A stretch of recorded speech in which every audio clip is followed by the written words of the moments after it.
Dear students, आज का पहला क्वेश्चन है क्वेश्चन नंबर 14। और इस क्वेश्चन को करने का दो तरीका होता है। मैं आप लोगों को आज एक तरीका बताऊंगा, और अगर सेकंड तरीका अगर आप लोगों को जानना हो तो मुझे कमेंट बॉक्स में मेंशन करके बताना, तो मैं दिखा दूंगा। ठीक है ना। क्वेश्चन नंबर 14 में कहा है आपको, which of the following is a quadratic polynomial having zeros -2/3 and +2/3। यानी आपको एक क्वाड्रेटिक पॉलिनोमियल निकालना होगा जिसका जीरोस दे के रखा है -2/3 एंड +2/3। तो चार ऑप्शन है, चार ऑप्शन में से कौन सा इसका करेक्ट आंसर होगा वो बताना है। तो डियर स्टूडेंट, जैसे मैंने बताया इसको करने का दो तरीका होता है। तो मैं आज पहला वाला तरीका आप लोगों को दिखा देता हूँ एंड समझा देता हूँ। क्वेश्चन नंबर 14, ठीक है। क्वाड्रेटिक इक्वेशन का बेसिकली जो फॉर्मूला होता है, ठीक है, वो फॉर्मूला का इसका यहाँ पे अप्लाई करना होगा। एंड वो फॉर्मूला क्या है आपका, के कांस्टेंट के साथ जो क्वाड्रेटिक इक्वेशन था या फिर होता है उसका फॉर्मूला, उसको मल्टीप्लाई कर देना है के कांस्टेंट के साथ। ठीक है, alpha plus beta into x plus alpha into beta. ठीक है, तो this is the formula for quadratic equation.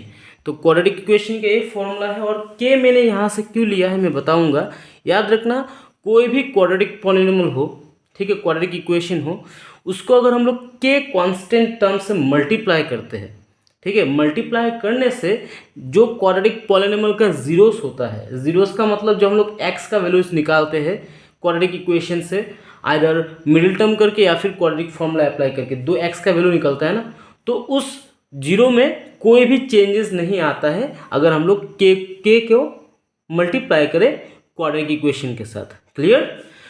तो के क्या है, कांस्टेंट टर्म है, and this is the main formula for, अंदर में जो है वो मेन फॉर्मूला होता है आपका क्वाड्रेटिक इक्वेशन का। तो बनाते हैं। अभी यहाँ पे के रख दो, के का वैल्यू कुछ भी हो सकता है, और कोई का वैल्यू कुछ भी होने से भी हमारा जो क्वाड्रेटिक इक्वेशन का पॉलिनोमियल होगा, यानी सॉरी क्वाड्रेटिक पॉलिनोमियल होगा, उसका जो जीरोस होगा उसमें कोई चेंजेस नहीं आएगा। तो अभी एक्स के स्क्वायर के जगह में एक्स स्क्वायर बैठा दो माइनस। देखो एक चीज़ ध्यान से, अल्फा प्लस बीटा यहाँ पे लिखने का ज़रूरत नहीं है। क्यों लिखने का ज़रूरत नहीं मैं बता रहा हूँ बिकॉज एक जीरो क्या है -2/3 है, और एक जीरो क्या है आपका +2/3। यानी अल्फा का वैल्यू कितना है सर, यहाँ पे अल्फा का वैल्यू है आपका -2/3 एंड बीटा का वैल्यू है सर आपका +2/3। अगर मैं यहाँ पे बैठा हूँ, बैठाने के बाद वो कैंसिल होके लास्ट में क्या हो जाएगा, ज़ीरो हो जाएगा। ठीक है, इसलिए लिखने का ज़रूरत नहीं है, बट फिर भी मैं आप लोगों को समझाने के लिए कर ही देता हूँ। चलिए, ताकि आप लोगों को अच्छे से समझ में आए, आप लोग ना लिखने से भी चलता। तो अल्फ़ा का वैल्यू कितना है -2/3 है, बैठा दो, एंड बीटा का वैल्यू है आपका +2/3 इंटू एक्स था, बैठा दो, प्लस अल्फ़ा इंटू बीटा यानी 2/3 इंटू +2/3। ठीक है, अभी जो मैं बता रहा था आपको कि देखो यहाँ पे -2/3 है एंड +2/3 है, ये दोनों ऑटोमेटिकली कैंसिल हो जाएगा। ठीक है, कैंसिल होके ज़ीरो हो जाएगा। क्लियर। और ज़ीरो होने के बाद आप लोगों को पता है कि सर ज़ीरो के साथ तो ज़ीरो बैठाने का कोई फ़ायदा नहीं है, माइनस था, और यहाँ पे ये सब कैंसिल होकर जीरो हो जाएगा। जीरो के साथ एक्स को मल्टीप्लाई करेंगे तो ज़ीरो हो जाएगा, -0 यहाँ पे लिखने का कोई मतलब नहीं है, तो इसलिए मैं -0 यहाँ पे नहीं लिखूँगा। उसके बाद इधर चले जाओ, यहाँ पे क्या है सर, -2 इंटू 2 है, तो प्लस माइनस में सर -2 हो जाएगा, 2 2 जा 4 हो जाएगा, राइट। दैट इज 2 इंटू 2 करेंगे तो 2 2 जा 4 एंड 3 3 जा 9 हो जाएगा। क्या हो जाएगा, 9 हो जाएगा। क्लियर। तो आपको याद रखना है, आपका मेन इक्वेशन ब्रैकेट के अंदर है, एक के आपका मेन इक्वेशन नहीं है। क्लियर। तो आपको मेन इक्वेशन को देख के ही ऑप्शन से आंसर निकालना होता है। तो ध्यान से देखो, मैं अभी इसको सॉल्व करता हूँ। ठीक है, एलसीएम लूँगा, एक्स के नीचे कुछ नहीं है, मतलब सर क्या है, एक 1 है, 1 और 9 का एलसीएम क्या होता है सर, 9 होता है, तो लिखो 9। ठीक है, एक्स के नीचे कुछ नहीं है मतलब 1 है, तो 1 और 9 का एलसीएम क्या हो जाएगा, 9 होगा। अभी 1 का टेबल पर हो, 9 कितना बार में आएगा सर, 9 टाइम्स आएगा।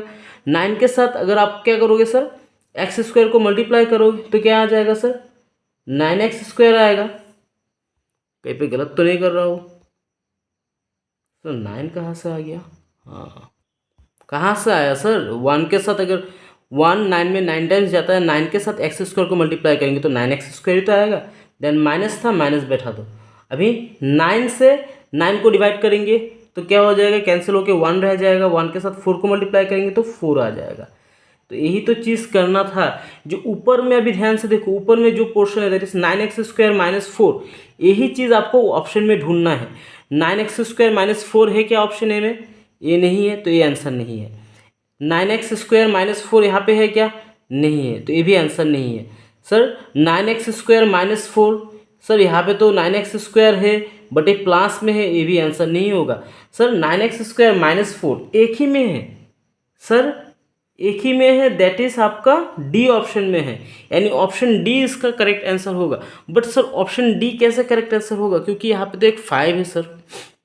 बता रहा हूँ, सब्र तो करो, बता रहा हूँ यहाँ पे कैसे 5 आया। जैसे मैंने आपको कहा था कि के का वैल्यू कुछ भी हम लोग ले सकते हैं। और अभी मुझे बताओ यहाँ पे ये जो 5 है, इसका मतलब यहाँ पे के का वैल्यू क्या हो गया? 5 हो रहा है। तो 5 कैसे होगा? मेन इक्वेशन आपका 9x - 4 था, वो तो है ऊपर में, बट सर नीचे में यहाँ पे 9 है। यहाँ पे अगर नीचे में 9 है बट यहाँ पे नीचे 9 है क्या? 9 तो नहीं है, वो कैंसिल हो गया ना।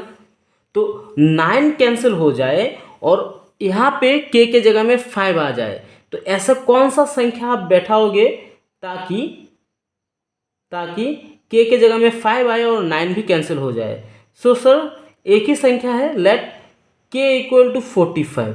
क्या सर? लेट के = 45।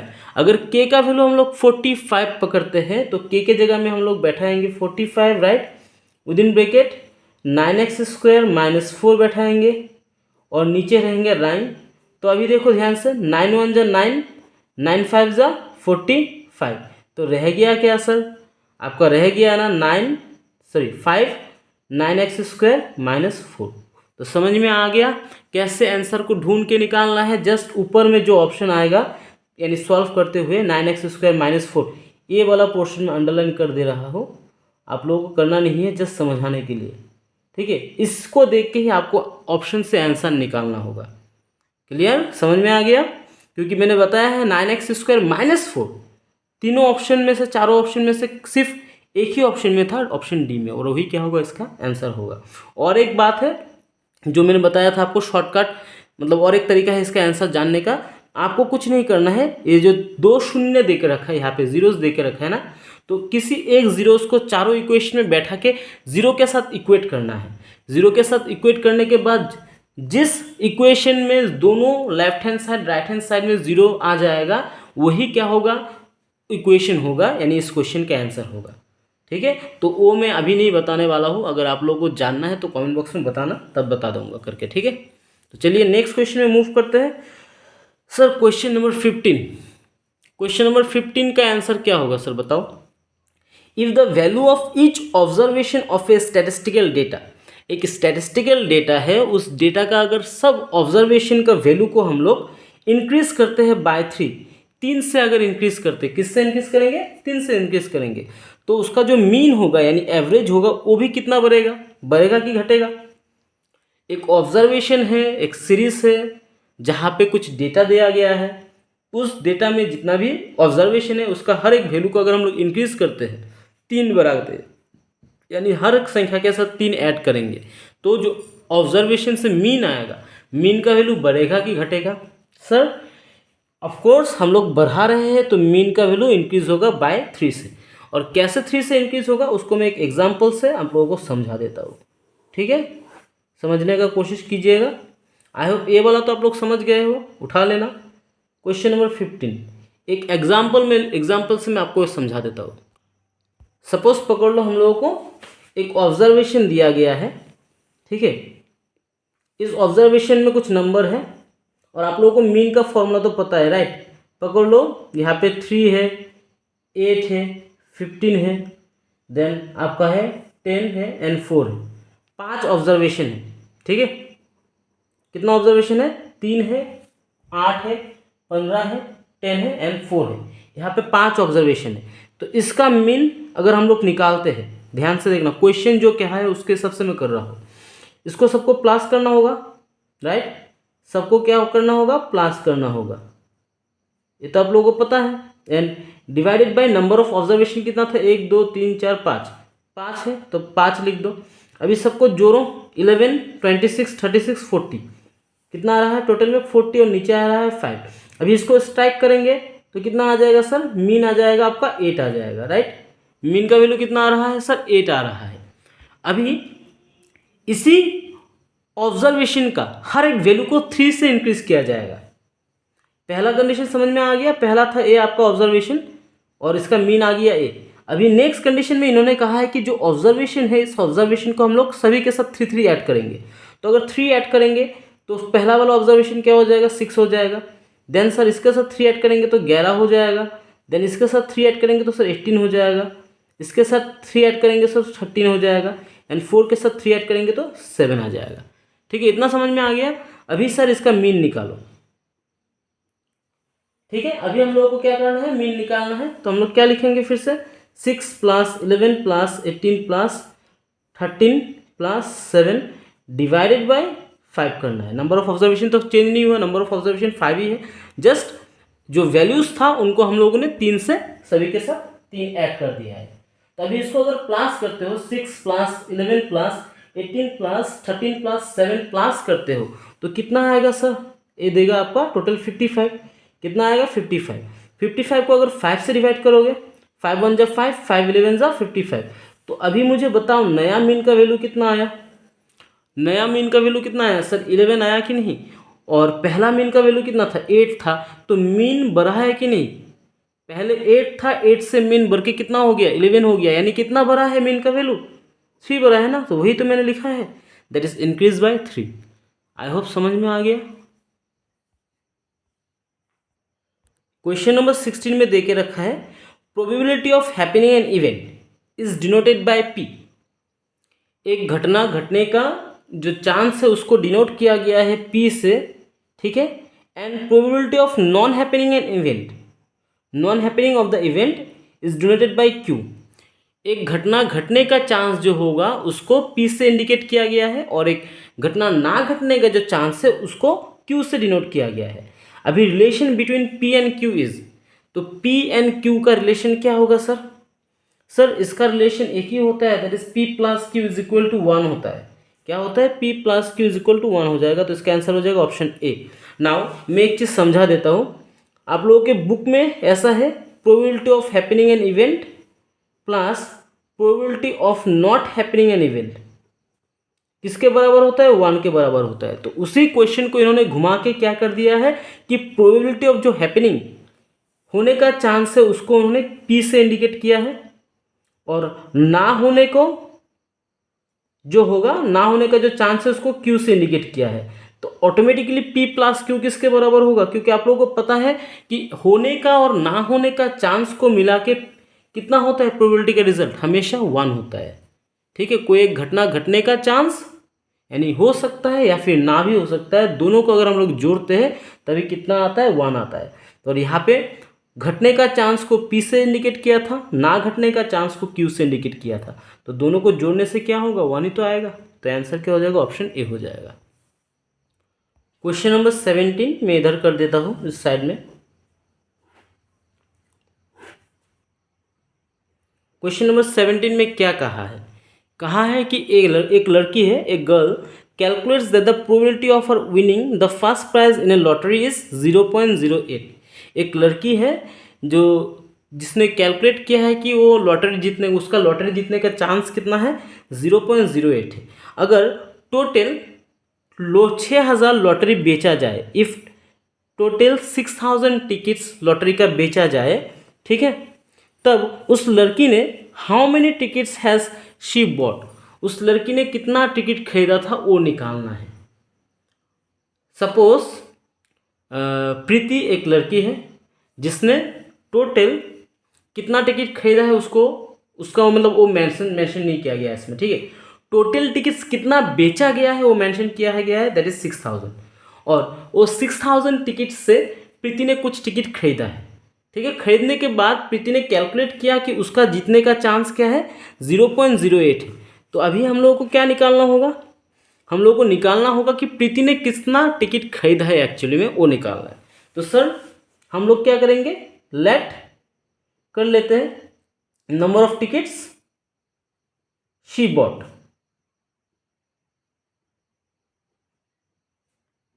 लड़की ने जितना टिकट खरीदा उसको हम लोग एक्स पकड़ लेते हैं, ठीक है, बी एक्स। तो एक्स टिकट प्रीति ने खरीदा। अभी उसको प्रोबेबिलिटी के बारे में कैसे पता चलेगा कि उसका प्रोबेबिलिटी 0.08 है।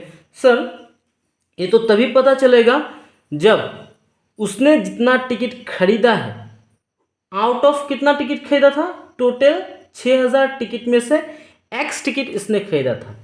तो जितना टिकट उसने खरीदा हुआ है उसको अगर हम लोग टोटल टिकट से डिवाइड करेंगे तभी हम लोगों को क्या मिलेगा, 0.08 प्रोबेबिलिटी मिलेगा, ठीक है।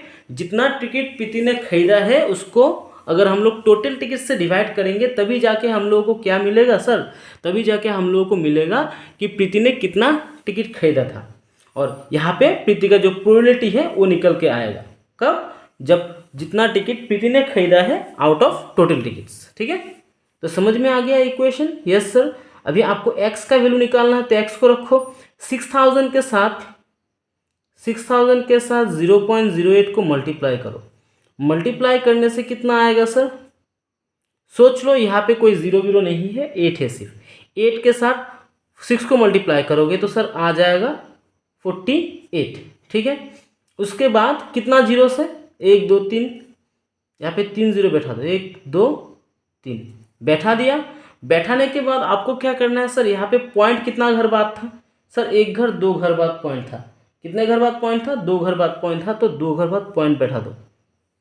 तो 1 0 2 0 के बाद कितना आएगा आंसर, 480 आ जाएगा। यानी इसका करेक्ट आंसर बन जाएगा ऑप्शन सी, ठीक है। Option C will be the correct answer.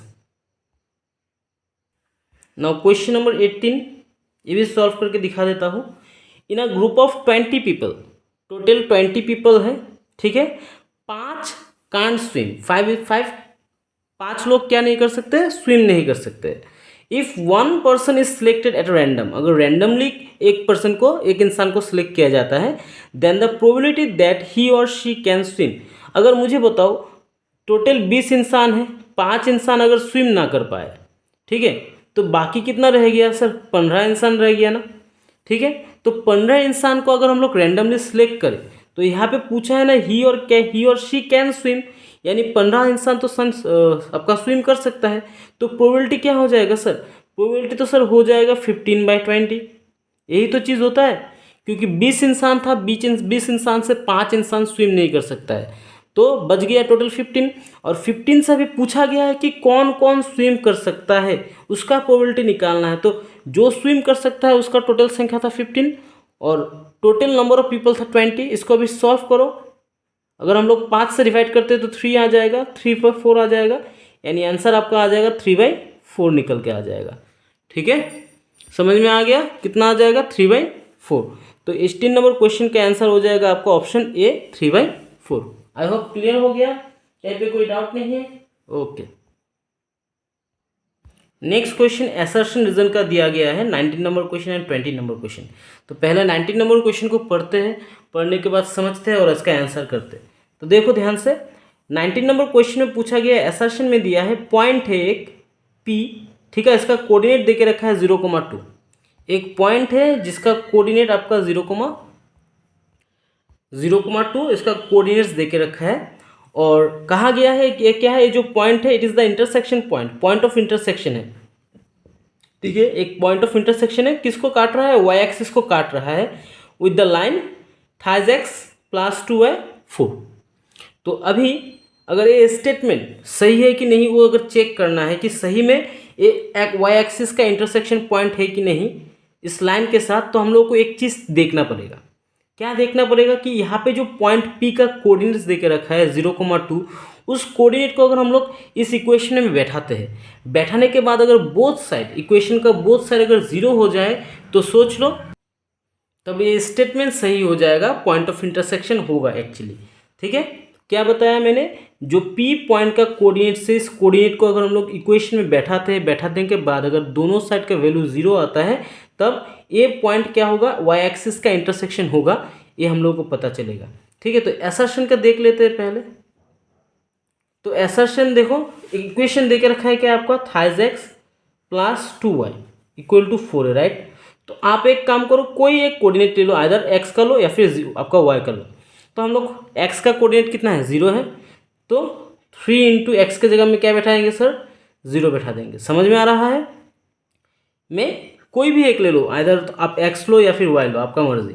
तो मैंने एक्स ले लिया, एक्स का वैल्यू बैठाओ, 2 इंटू वाई इक्वल टू क्या आ जाएगा सर, 4 आ जाएगा।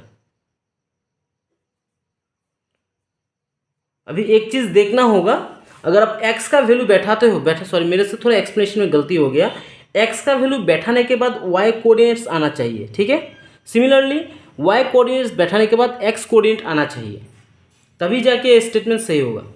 तो यहाँ पे 0 हो जाएगा, प्लस हम लोग y का वैल्यू निकालेंगे तो y को रखते हैं, 4 था, 4 लिखो। ये सर 2 मल्टीप्लाई के फॉर्म में था, साइड चेंज करेंगे तो डिवाइड हो जाएगा। तो अभी देखो 0 के साथ y का तो कोई वैल्यू नहीं है, तो y को डायरेक्ट हम लोग बैठा देंगे एंड स्ट्राइक करो, 2 1 जा 2 2 जा 4, तो y का वैल्यू कितना आ गया, 2 आया कि नहीं, आया है ना। तो इससे पता चलता है कि पॉइंट P क्या होगा, इसका इंटरसेक्शन पॉइंट होगा।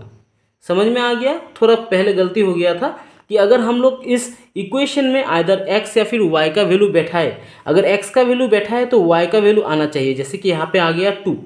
ठीक है, सिमिलरली अगर हम लोग इस इक्वेशन में y का वैल्यू बैठाएंगे तो p का वैल्यू आना चाहिए। तो वो भी देख लेते हैं ना, फटाफट से सर दिखा देते हैं। Thrice x plus 2y equal to 4।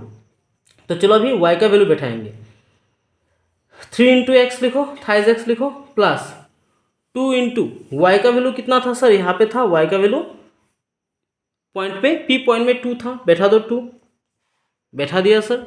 And right hand side में सर 4 था, 4 बैठा दो। तो थाइज एक्स के जगह में थाइज एक्स लिखो सर, 4 लिखो, और 2 इंटू 2 था, 4 होगा, प्लस 2 इंटू 2 मैंने प्लस 4, साइड चेंज करेंगे तो -4 हो जाएगा। अभी x का वैल्यू अगर हम लोग निकालते हैं, x का वैल्यू अगर निकालते हैं, 4 से 4 चला जाएगा तो 0 आएगा। 0 को अगर 3 से डिवाइड करोगे तो रिजल्ट में क्या आएगा सर, x का वैल्यू क्या आएगा, 0 तो आ रहा है। तो इसका मतलब ये जो बात कहा है असर्शन में, वो असर्शन एकदम सही है। यानी जो मैंने कहा है आपको कि अगर हम लोग P पॉइंट का कोऑर्डिनेट्स को इक्वेशन में बैठाते हैं, अगर x का वैल्यू बैठाते हैं यहाँ पे तो y का वैल्यू आएगा, और y का कोऑर्डिनेट्स अगर बैठाते हैं इक्वेशन में तो x आएगा। और ऐसा आने से पता चल जाएगा कि P क्या है, आपका y एक्सिस का इंटरसेक्शन पॉइंट है। तो असर्शन तो एकदम सही है, असर्शन कोई गलत बात यहाँ पे नहीं कर रहा है। ठीक है, देन इसके बाद the distance of point P 0,2 from x axis is 2 units. चलो ग्राफ बनाते हैं। ठीक है, ग्राफ बनाते हैं, देखो ध्यान से, x x dash y y dash, right. तो जो P पॉइंट है बोला है the distance of point P 0,2 from x axis, x axis से y का डिस्टेंस कितना होगा सर, यहाँ पे 0 है तो y का वैल्यू क्या है, +2 है, राइट। +2 है तो ऊपर चला जाएगा। ये तो बात सही कह रहा है कि x एक्सिस से आपका y एक्सिस का डिफरेंस, y कोऑर्डिनेट का डिस्टेंस कितना है, 2 यूनिट्स है।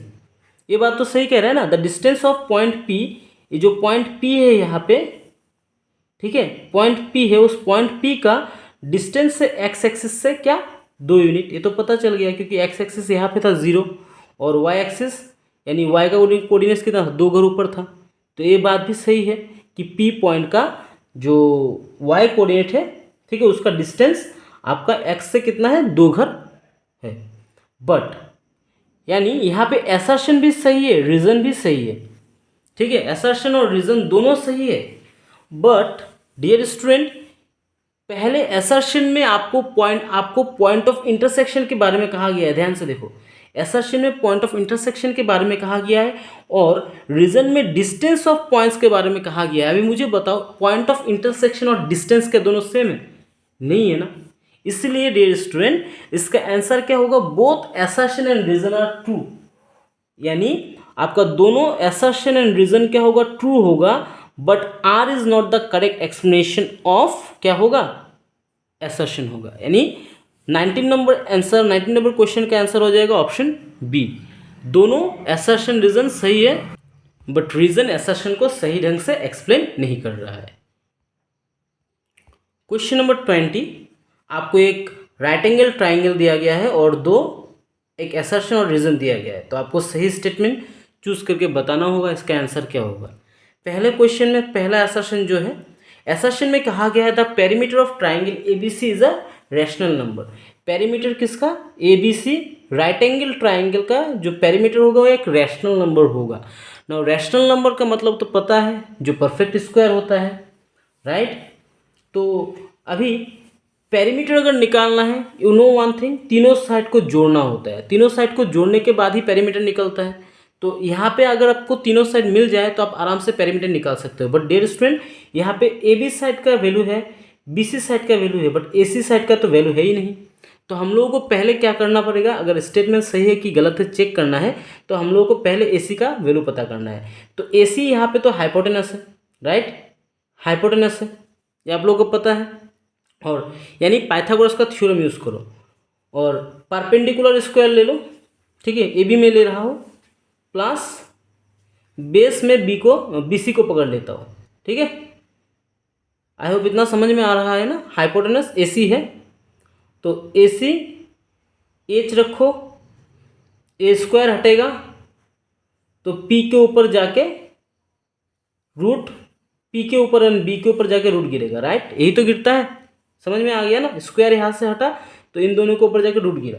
अब इसको सॉल्व करो, एच का वैल्यू देखो, पी स्क्वायर, पी का वैल्यू मैंने बताया है परपेंडिकुलर, तो यहाँ पे पी का वैल्यू कितना सर 2 होगा ना। तो पी का स्क्वायर यानी 2 का स्क्वायर कितना आ जाएगा सर, यहाँ पे 4 आ जाएगा। क्लियर, पी स्क्वायर यानी परपेंडिकुलर, स्क्वायर और परपेंडिकुलर है ए बी का वैल्यू कितना है 2 सेंटीमीटर, तो वहाँ पे 2 को अगर हम लोग स्क्वायर करते हैं तो 4 आ गया, प्लस बी हम लोगों ने बेस पकड़ लिया इसको, तो बेस का वैल्यू कितना है सर 3 है, 3 को अगर स्क्वायर करेंगे सर क्या आ जाएगा 9 सेंटीमीटर स्क्वायर, राइट, क्या आ रहा है 9 सेंटीमीटर स्क्वायर।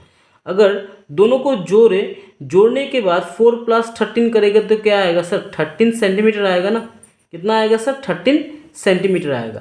तो यानी यहाँ पे ए सी का वैल्यू कितना मिल रहा है आपको, ए सी का वैल्यू मिल रहा है √13, क्या मिल रहा है √13। अभी अगर आप तीनों साइड को जोड़ते हो यानी 2 + 3 + √13 करोगे, ठीक है, आपको कितना मिलेगा सर, आपको मिलेगा 5√13 मिलेगा, क्या मिलेगा 5√13। पेरीमीटर अगर निकालते हो यानी तीनों साइड को जोड़ना होगा, राइट, तो 2 + 3 + √13 करने से कितना आएगा 5√13 आएगा। तो अभी मुझे बताओ 5 तो आपका रैशनल नंबर है, बट √13 क्या रैशनल नंबर है, नहीं है ना। तो इसके हिसाब से तो असर्शन तो गलत हो गया, असर्शन क्या है यहाँ पे फॉल्स है। क्लियर, असर्शन आपका फॉल्स है। अब इसके बाद नेक्स्ट स्टेटमेंट देखते हैं, the sum of the square of 2 rational number is always rational. The sum of the square of 2 rational number is always rational, ये बात सही है क्या? अरे सर देखते हैं ना, क्या बोला है, द सम मतलब plus of the square, square करना है किसको, 2 रैशनल नंबर को। तो सर पकड़ लेते 2 रैशनल नंबर है 3 को स्क्वायर करते हैं, और एक रैशनल नंबर है सर आपका 4, इसको भी स्क्वायर करते हैं, ठीक है। और स्क्वायर करने के बाद क्या आता है, बोला है द सम मतलब प्लस, तो प्लस ले लिया, sum of the square of 2 rational number, 2 rational number 3 और 4 को मैंने पकड़ लिया, ठीक है। इज ऑलवेज क्या होगा, रैशनल होगा, रैशनल नंबर होगा। कैसे चेक करते हैं, 3 का स्क्वायर करेंगे तो सर कितना आ जाएगा 9 आ जाएगा, यस सर। 4 का स्क्वायर करेंगे तो सर 16 आ जाएगा। तो दोनों को जोड़ने से कितना आता है 25 आता है कि नहीं, स्क्वायर करने के बाद आया कि नहीं बताओ सर। यहाँ पे आपने 3 को स्क्वायर किया तो 9 आया, 4 को स्क्वायर किया तो 16 आया, और दोनों को जोड़ने के बाद कितना आ रहा है 25 आ रहा है। और अभी ये 25 क्या रैशनल नंबर नहीं है। अगेन पकड़ लो, यहाँ पे 2 लिया है मैंने, 2 को स्क्वायर करो, और यहाँ पे आप 5 को स्क्वायर करो, दोनों ही रैशनल नंबर है और दोनों को स्क्वायर किया है मैंने। तो 2 को स्क्वायर करने से 4 आएगा, एंड 5 को स्क्वायर करने से कितना आएगा सर 25 आएगा। अगर दोनों को हम लोग जोड़ते हैं कितना आएगा 29 आएगा। यानी जो सेकेंड रीजन में कहा गया है कि दो रैशनल नंबर को अगर हम लोग स्क्वायर करके प्लस करते हैं, प्लस करने के बाद जो नया नंबर आता है वो भी क्या होता है, रैशनल नंबर होता है। तो ये बात तो एकदम सही है, यहाँ पे रीजन तो एकदम सही है। तो आपका स्टेटमेंट के हिसाब से आंसर क्या बनेगा, असर्शन तो फॉल्स हो रहा है और रीजन सही है, यानी A is false but R is true, यानी क्वेश्चन नंबर 20 का आंसर हो जाएगा ऑप्शन डी। ठीक है, A is what, false but reason is true. So I hope समझ में आ गया, कहीं पे डाउट नहीं है, अगर डाउट है तो थोड़ा रिवर्स करके देखो, समझ में आ जाएगा। ठीक है।